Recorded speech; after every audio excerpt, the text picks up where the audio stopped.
Greetings to all of humanity. It's really a joy. It's a pleasure. It's always an honor to be greeting you and bringing this message of emancipation to you, whereby I'm pointing you to look inwardly to discover that your real identity is your divinity. That is why today I want to speak to you concerning my real self. And who is my real self, so that you will be able to understand also your true self or your real self. And everything that I'm going to say to you, it is because of my experience. And because of my experience, that's the reason why I am teaching the way I normally teach concerning the Bible, that the Bible addresses the human mind and must be interpreted psychologically, that it is not literal, neither is the Bible secular history, and that the Bible have no reference to anyone who existed thousands of years ago or to any actual event that would have taken place on the earth thousands of years ago. I teach that from the beginning to the ending of the Bible, it's all a great psychological drama, and it all have to do with the human psyche. Therefore, to understand my true self and understand your true self also, there is a certain question that everyone must ask themselves. And this question must be, who am I? And the reason why each and every one would have to ask themselves this question, it is because we've been born in this world in a state of amnesia, which is a state of forgetfulness. That's the reason why none of us could remember when we were 1 week old, or when we were 1 month old, or 2 months old, or when we were 12 months old.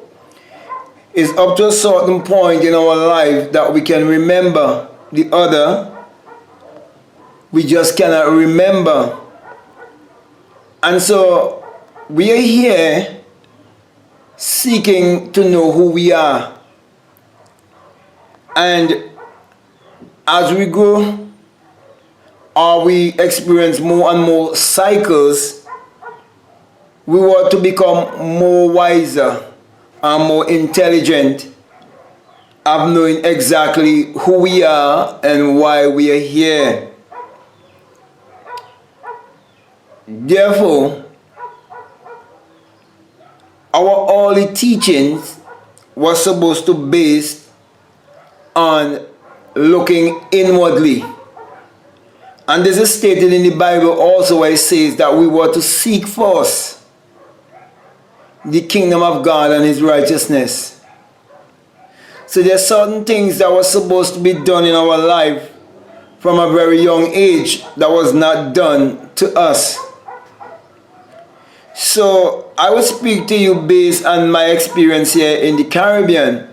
You might be living somewhere else in the world and the system might not be exactly the same, but you're getting the same outcome based on how the system is set up. But the system here is that, as you would know, our parents first would be our first teachers, okay? So I just want to go beyond our parents now. And the first stage is that we will enter school. And in my case, when we enter school, they start teaching us religion, or the Christian religion, along with academic education. So they mix religious education along with academic education. And so every morning we have to gather an assembly, ourselves praying to Jesus.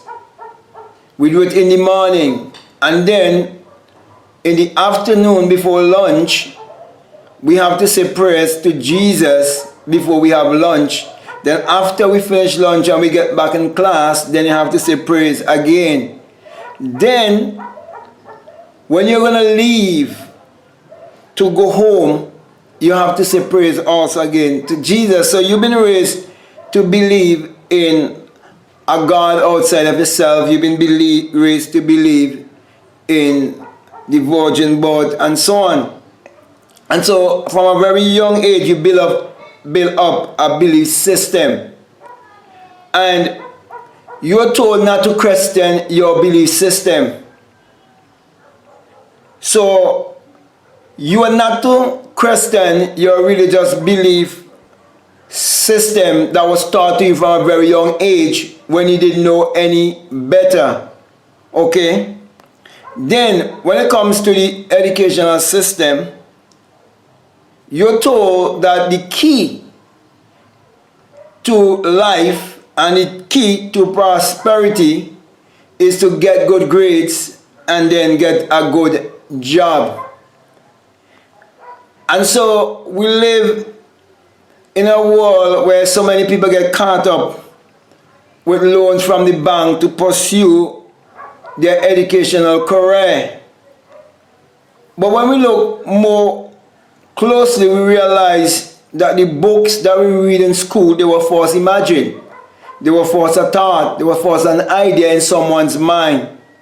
The pen, the pencil, the chalk, the blackboard, the bench, the desk, all of these things, they were first an idea. They were first a thought in somebody's mind. They were first imagined. So I've come to realize that we've been sabotaged from our imagination to believe in academic education more than our true mental faculties that we're born in this world with. And also, we've been brainwashed to believe in a creator, a creative power outside of ourselves. But more careful thinking will teach you that if there's one creator, there's one Lord, there is one master, there's one God, then there must be one creative power. And the only creative power there is in this world is the power of imagination. So let me come to my real point here. When you look more deeply, you realize that your real self is your God self. Your real self is the invisible you. So there's a visible you, which is the outer expression. And there's an invisible you. For example, and it is so simple, when I speak to you, you do not see my words, but they are vibrations. They are frequency. And a word is a thought expressed. And the reason why you do not see the words that are coming from my mouth, it is because there is an invisible side of my existence. And there's an invisible side of your existence too. So when you have a thought, when you have an idea, when you have a picture in your mind, and our minds do form pictures, and all of those pictures that are formed in our minds is what has been expressed in the world today that everyone is benefiting from. For example, the computer was first a picture in someone's mind. The telephone was first a picture in someone's mind. The automobile was first a picture in someone's mind. And so they had to picture it in their mind. And the only one who had any vision of such would have been the one who had the idea. And that person had to imagine that it is real and remain faithful or loyal to the unseen, that which he cannot see. And that is why the world is benefiting today from the automobile, from the computer, from the telephone, and from the many other things, including money. For money was first a thought, it was first an idea.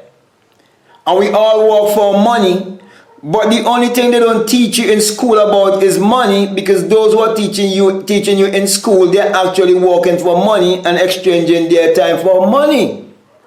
So they can't actually teach you about money. And we've come to realize that the highest paying job in this world is selling. Doesn't matter which way you put it, it comes right back to selling. And so we are selling ourselves short when we do not believe and trust our imagination to be the creator in us. So my brother and my sisters, it wasn't until I would have had certain experience I come to realize that my real self is my God self, my invisible self. It wasn't until I became invisible that I come to recognize my real self, my true self. It wasn't until I had the birth from the skull, which is the real birth, the real true virgin birth, that I come to recognize my true self. That the virgin birth can take place with a man, it can take place with a woman, and it's in the Bible. That's why I have a lecture on Amazon Prime called The Secret Vagina. Okay, there's a secret portal. So there's a portal that expresses you here in the physical, and there's a portal that would express you in the spiritual. And all of that truth is written in St. John chapter 3. That's why the one who would have come to his Christ consciousness, or come to his awakening, who would have had that virgin birth, was saying that we know of that which we speak.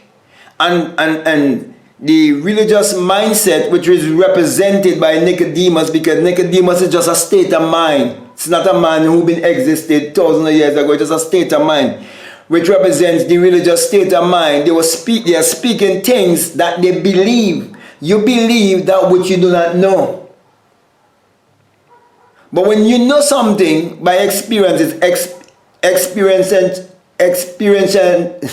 I'm fighting to call the word.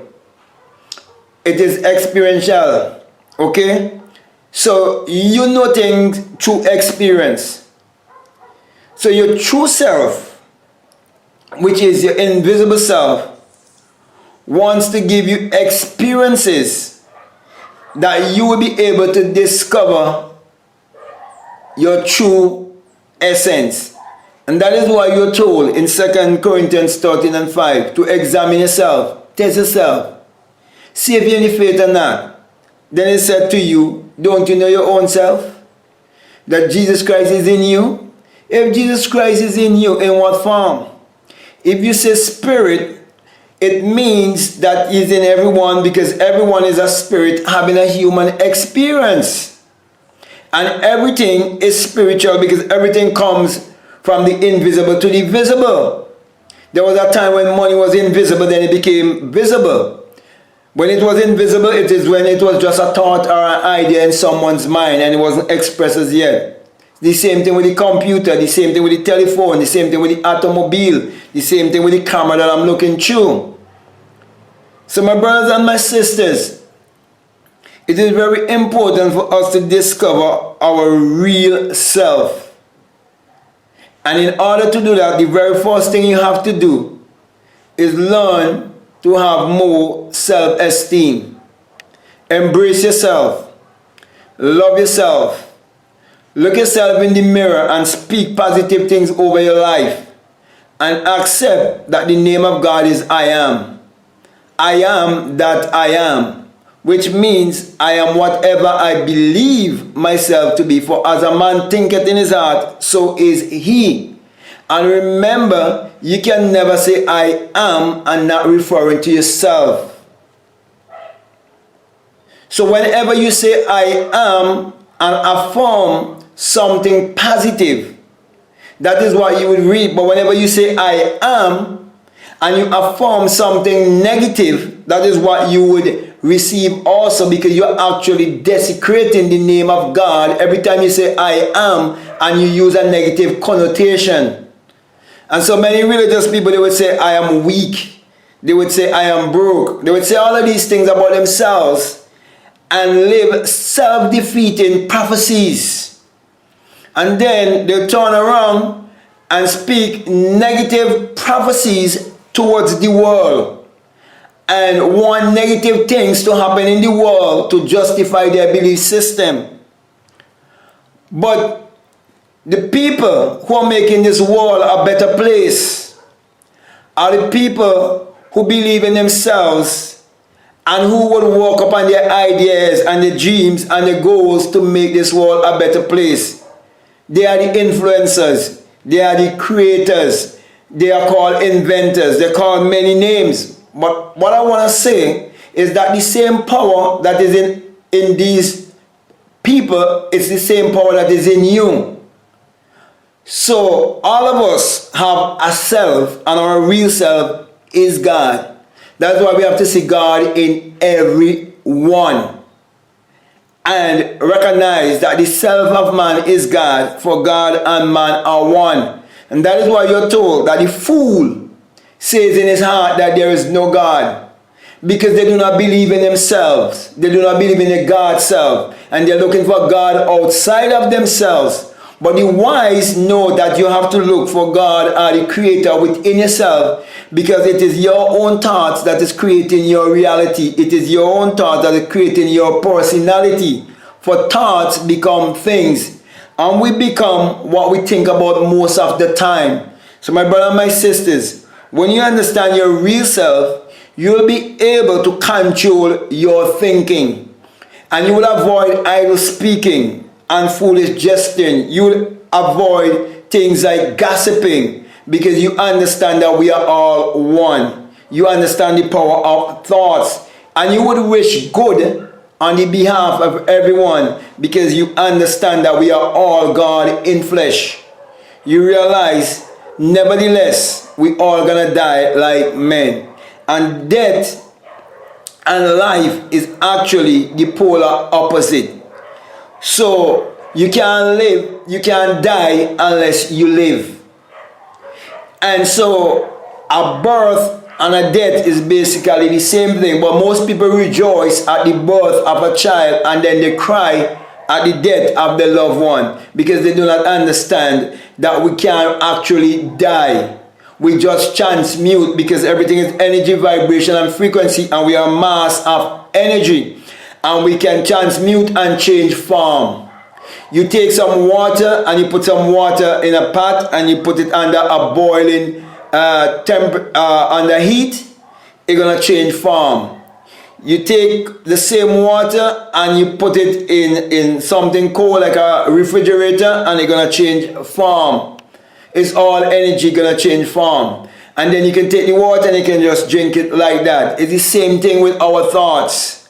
Okay, so my brothers and my sisters, this message is to help you to discover your true self, to believe in your real self, to be God, by putting your imagination to work in your life. And when you realize that you can create your reality consciously, then you will confess your true identity. So your true identity is not based on a religion. It doesn't base on your ethnicity. It doesn't base on any of those things. Your true identity is your divinity. But to discover that, you have to look inwardly and you have to understand how your mind works. So with that being said, my brother and my sister, I really want to thank you very much for listening to me, and I hope what I've been saying, it makes sense to you. I just want to use this opportunity to encourage you and to strengthen you to trust in your real self, to believe in your real self, because many people can intellectually say that they are God in flesh, but not until you use that creative power to achieve your every desire, and you do it consciously, then you can realize that you would realize that you can create. And then that is the beginning, and you would become more and more and more wiser and start getting more greater experience in your life that would definitely show you who you really are. So my brothers and my sisters, my encouragement to you is to believe in yourself so you can live the best version of yourself on this earth, because we're just here to serve each other. After a certain time, we got to leave. So with that being said, I want to say peace. I want to say love you all. I'm out.